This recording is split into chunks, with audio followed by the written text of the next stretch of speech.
took us kids to church. They made sure that we knew about God. And we knew about Jesus Christ, and He died on the cross. And I believed in all of that. But I was a rebellious kid, and I just didn't really want anything to do with that. So I was kind of a rebel. I fought a lot at school, in the neighborhood. I mixed it up with my parents a lot, with teachers. I hated everybody who had, positions of authority. It just didn't fit for me. I led a life of crime. As a youngster, for me, it was shoplifting. As a teenager, it was breaking into homes, stores, restaurants, any sort of businesses.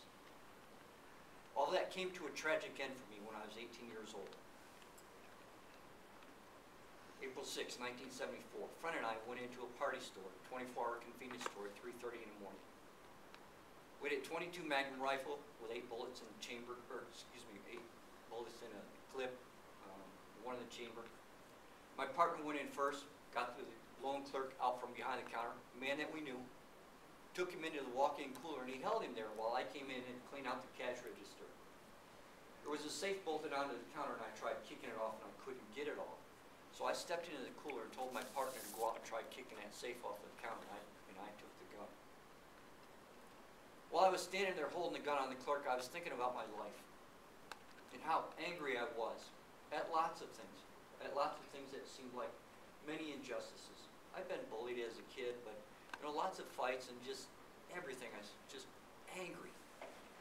And I was so angry at this clerk, I was thinking, if you hadn't done what you did, we wouldn't even be here tonight.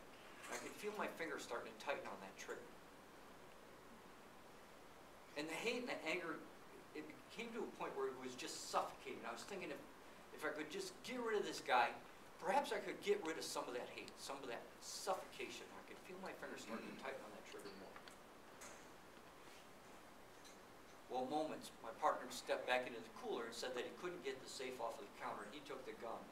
I stepped out of the cooler and went and checked the front of the store to make sure that everything was clear. And moments later, my partner shot that man 9 times.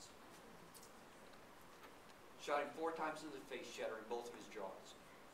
3 times in the chest, each of those barely missing his heart. Once in the arm and once in the leg. Now the amazing thing is that man lived. He mustered up enough strength to stand up and hit the silent alarm. Police got there very quickly. He was able to tell them who did it, so the police hunted us down, found out where we were, arrested us on charges of armed robbery and attempted murder. After the fingerprints and photographs and a number of questions, there was a point in time where my partner and I were handcuffed together, sitting in a couple of chairs. My partner, Bob, his dad came through the doors, came and stood in front of his son, and for about 20 minutes screamed at him that he was garbage, that he was a loser, and that the family was cutting him loose. It was an absolutely ugly scene. About 10 minutes later, my own dad walked through those same doors, and I braced myself for what I was sure was going to be the same scene, because I had given my folks a massive amount of grief. But my dad came and stood in front of me, and it was obvious he'd been crying. And he said, "Son,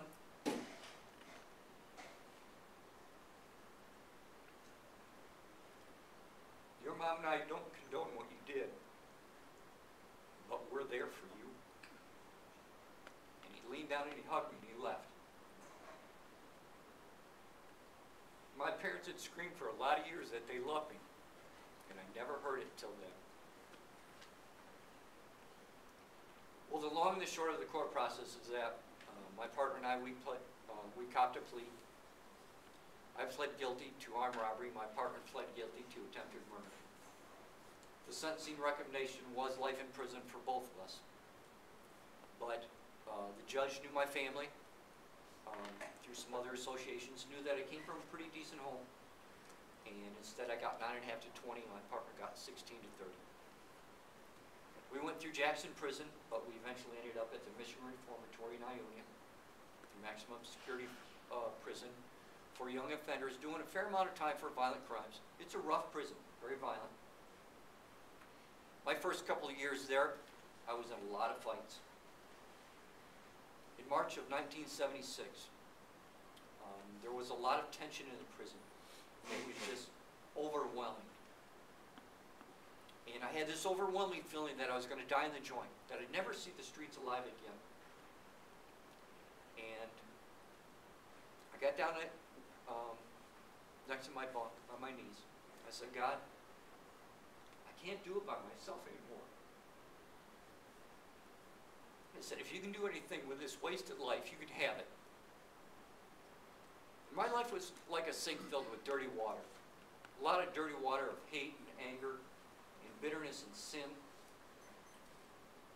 It was like God rolled up his sleeve and crashed through all that concrete and steel and hate and anger. And he pulled that stopper out of the sink. And that dirty water started to slowly drain out of my life.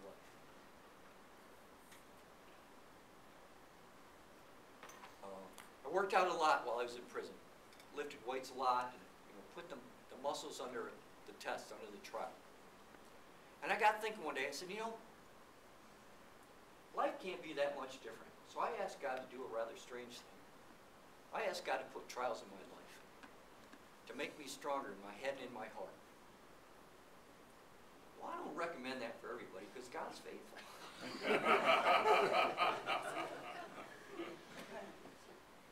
I made the decision that I wasn't going to be the same loser going out the gates that came in.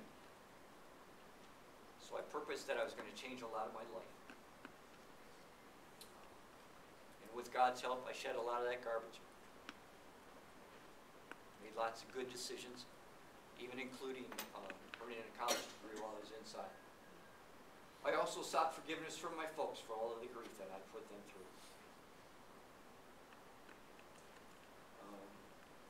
My parents, they were true to their word.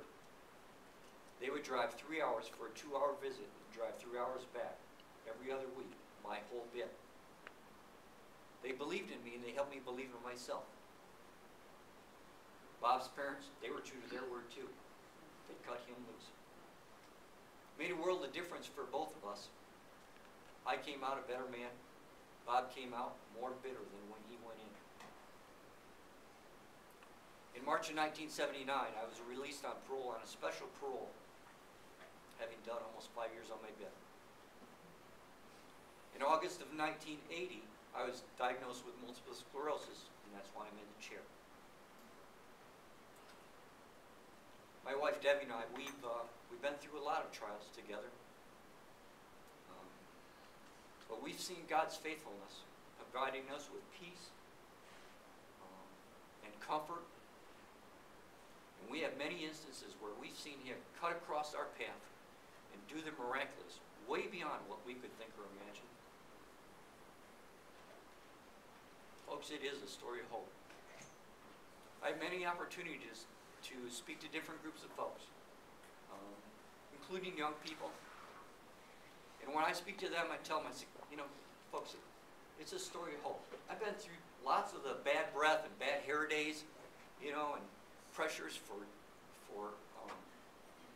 drugs, for alcohol, for crime, for lots of stuff. And I tell them, though, I say, if you keep your sights focused on Jesus Christ, he will see you through it. And for parents, I tell them, it's a story of hope. I know that there's days where you want to hug your kids, and I know there's days when you want to see if their neck will fit in Cheerio.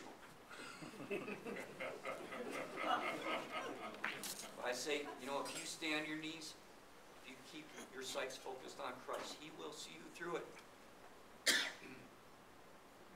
And then for people who are dealing with sickness and disease, I tell them it's a story of hope. I know that Jesus Christ is going to return one day, and I'm going to get a new body, and I'm not sitting in this chair anymore. I love to tell a story about the time when my son Dave and I, we were in the car. David was about 5 years old. And he says, Dad, when Jesus comes, are we going to go to heaven? I said, you bet we're going to go to heaven, David. And I glanced back, and I see him working on that a little bit. And then he says, Dad, when we get to heaven, will you run with me? I said, you bet I'll run with you, David. You bet I'll